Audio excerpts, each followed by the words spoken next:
Raba tompoko lasy tompoko vavy ankafaliana indray ary no anorananao ny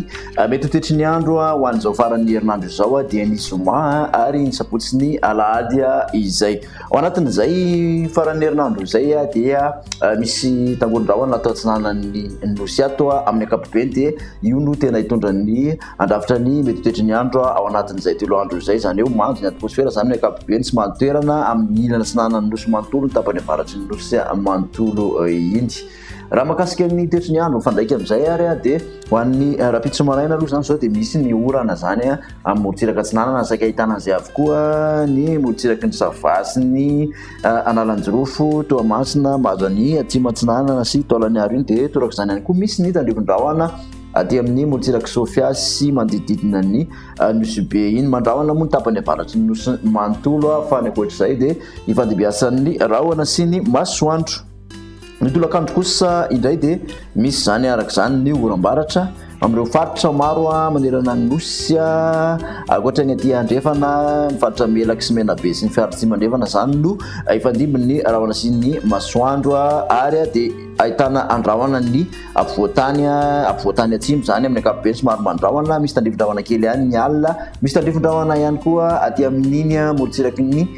taolany aro sy ny faritra androya iny. Makasika ny vinavina ho an'ny maripana kosa indray dia manodididina ny 7 ka hatramin'ny 9 eo hatrany aloha ny aty amin'ny faritra afovoantany somary manevokevoka zany na dia tsy dia hita loatra tsara ny masoandro. Ny aty amin'ny morotsiraka atsinanana kosa dia 7 ka hatramin'ny 12 degré celsius, ny aty amin'ny morotsiraka andrefana ny ohatran'ny 12 5 degré celsius, ny ambony indrindra dia any amin'ny faritra menabe. Ho an'ny sabotsy kosa indray dia mitombo ny faritra manorana amin'ny ankapobeny indrindra moa fa ny tolakandro izay ny oram-baratra ankoatra ny faritra melaky sy ny faritra menabe ary ny faritra atsimo andrefana somary manakaiky amin'ny morotsiraka ihany zany no omaina ho amin'izay sabotsy izay. Ny maripana dia manodidina ny 17 ka hatramin'ny 20 ny afovoantany, 17 ka hatramin'ny 30 ny morotsiraka atsinanana,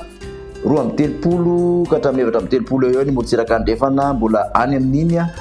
faritra menabe iny hatrany aloha no mafana indrindra 30 degré celsius. Faranantsika kosa toetry ny andro izay ho an'ny alahady ny faritra rehetrarehetra manerana nosy dia ahitana oram-baratra avokoa ankoatra ny morotsiraka vitsivitsy zany hoe morotsiraka ny menabe sy melaky no somary omaina. Raha ny maripana dia somary nahitana fidinana amin'ny ankapobeny saika manerana ny nosy manodidina ny 20 ka hatramin'ny 7 ny afovoantany, 20 ka hatramin'ny 30 ny morotsiraka atsinanana, raha toko karaky amin'ny 30 ka hatramin'ny 30 kosa ny morotsiraka andrefan'ny nosy. 30 zany no ambony indrindra dia ny faritra androy sy ny faritra menabe no ahitana izay. Makasitraka anao nanaraka izay hatramin'ny farany amin'ny manaraka indray, veloma to.